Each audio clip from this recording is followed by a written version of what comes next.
Alright, so this is going to be my interactive storytelling. I don't have anyone to read the story to, so I'm going to try my best to still work everything in.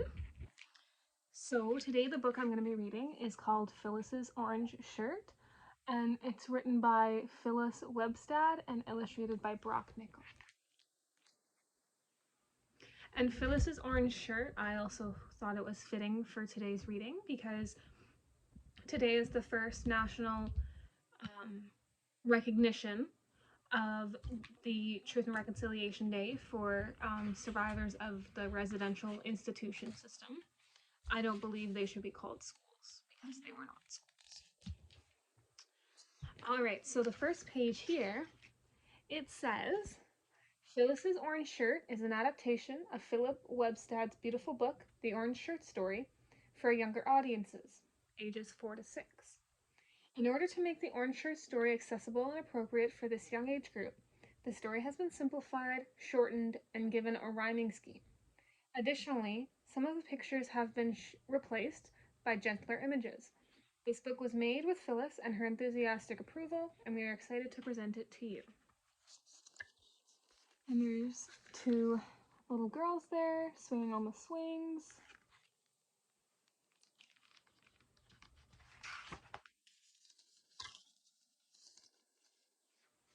All right, so before we start the book, this is what the first couple of pages look like. Now I'm going to point out a couple things I see, and then I want you to tell me what you see. So I see that, I think that's Phyllis. I believe that's Phyllis, if anyone wants to tell me. It is, they have another idea of who that could be. It looks like they're working on their crop. That looks to me like meat. Looks like bacon, but it does look definitely like meat. Little Phyllis lived with her granny on the Dog Creek Reserve. They would pick berries, garden, and catch fish to preserve.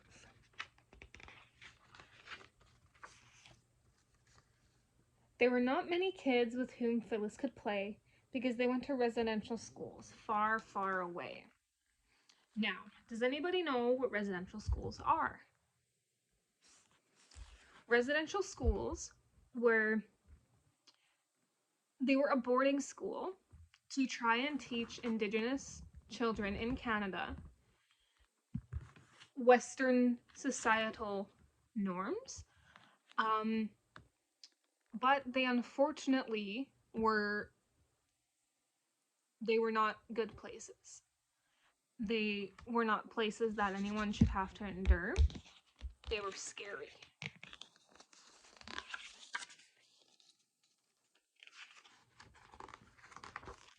One day, Granny took Phyllis to town. It was exciting to see so many people around. That to me looks like it could be a cement truck, maybe? Looks like they're in a truck themselves as well. Granny took Phyllis to a shop full of clothes with hats for your head and socks for your toes. Phyllis picked out a shirt that was orange, shiny and bright, and Granny bought it for her to wear with delight. Now, what do we think that Phyllis's granny was buying her clothes for? Yes, she was buying them. She was buying Phyllis new clothes to go to this new school. And when it became mandatory in Canada for Indigenous children to go to residential schools, they knew ahead of time it was law, and if they didn't send their children, they could get in really big trouble.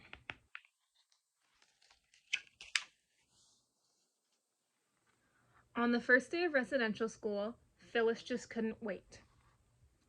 She wore her orange shirt so that she would look great. See, there's Phyllis right there in her orange shirt, and there is her granny. Now, who do we think this gentleman is? I think he's a school official. He doesn't look very happy, does he? He looks kind of grumpy.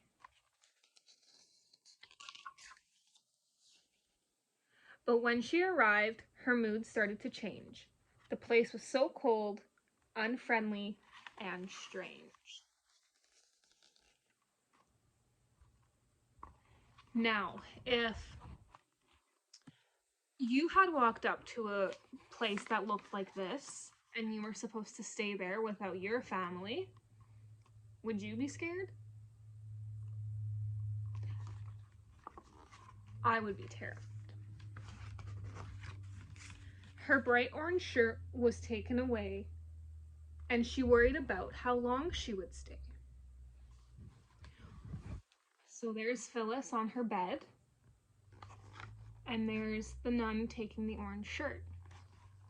Now, why do we think that the nun took Phyllis's orange shirt? Well, we will find out soon. Another question I also want to ask is, how old do you think Phyllis is? We will find out soon. At public school, she was taught how to read and write neatly by her teacher, who treated her so very sweetly. So there's Phyllis right there, and there's her teacher. Now, when they say they were taught to read and write neatly, what do you think they meant?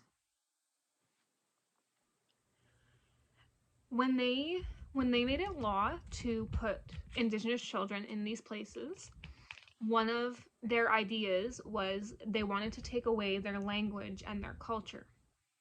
And when they say how to read and write neatly, that means that they didn't want them reading or writing in their culture. They weren't allowed to speak their language. They didn't think it was as good as theirs. They didn't think Phyllis's language was as good as English. Phyllis liked her teacher, but missed her granny so bad, along with the garden and home that she had. So that's Phyllis sitting in school. You can see her book right there. And she's thinking of her granny. Now, do you know how long Phyllis had to stay there?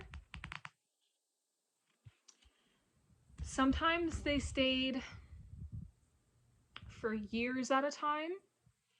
Some were allowed to go home during the summer, and some never made it home. And then when summer finally arrived, Phyllis returned home where she thrived. So see, there's Phyllis getting off the bus. And who do we think this is? Is it her granny or her mom? Or could it be a sister? And who is this gentleman? Do we think that's her? I think that's her grandpa. What do you think? I think so.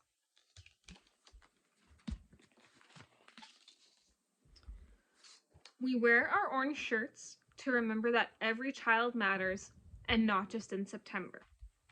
We honor First Nations people and reflect on how every child is special and deserves our respect. So there's the orange shirts. Now, why do we think they said in the book, every child is special and deserves respect? Because not every child, and that's the end of the book. Not any children were respected in these places. They seen the children as less than. And we want to change that. We want to include everyone. We want to make everyone feel welcomed, no matter what color their skin is, or their culture, or their religion. We want to make everyone feel welcome, because this shouldn't have happened. But yeah, that's my interactive storytelling. I hope everyone enjoyed it.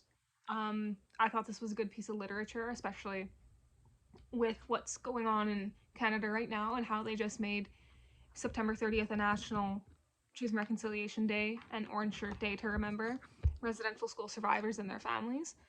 I got this book at Kohl's when it first came out. I think it's a staple in every classroom, no matter how old the kids are. But yeah, I wanted to do something that was very important to me.